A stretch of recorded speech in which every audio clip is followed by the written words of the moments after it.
Thank you.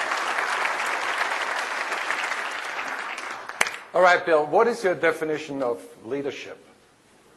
You know, it's about figuring out a big vision, an audacious vision, a vision that's almost limitless.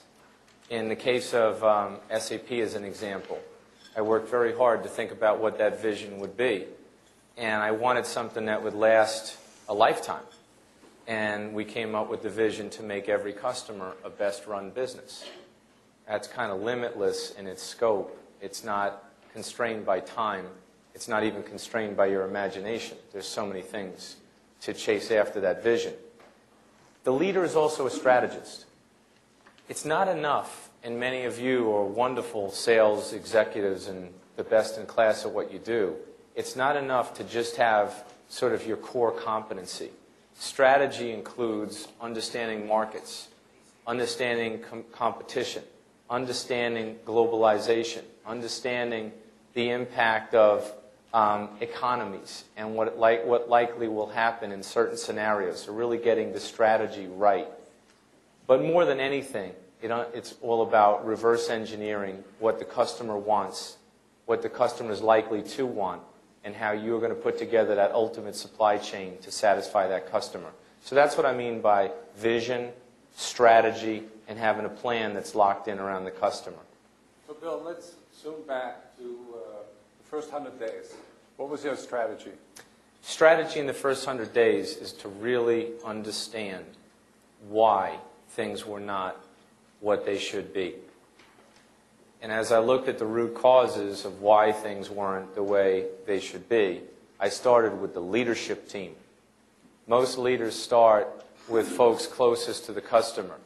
They're not performing. They must do better. Something's wrong with them. No.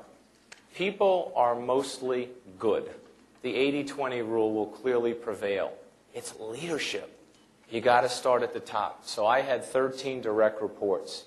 In the first 90 days, 1 remained. So the message was clear that they weren't bad people, but our vision of where we needed to go had outgrown their capacity to get us there. So we made decisive change quickly and started with the leadership team. We then moved into middle management and all functions, and then, of course, all the folks closest to the customer. But in the first 100 days, there was a dramatic change in strategy and a dramatic change in leadership. Okay, let's talk about 2 factors here. I put myself in your situation. I have a big vision. And at the other end of that spectrum, there must be some fear, there must be some doubt, there must be some, you said during lunch that noise on the sidelines. How do you deal with that?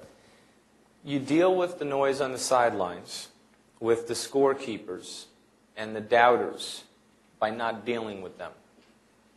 So on one hand, you could say, I can tolerate the skeptics and not the cynics. I think you have to set that tone. But on another hand, make no mistake, change is tough.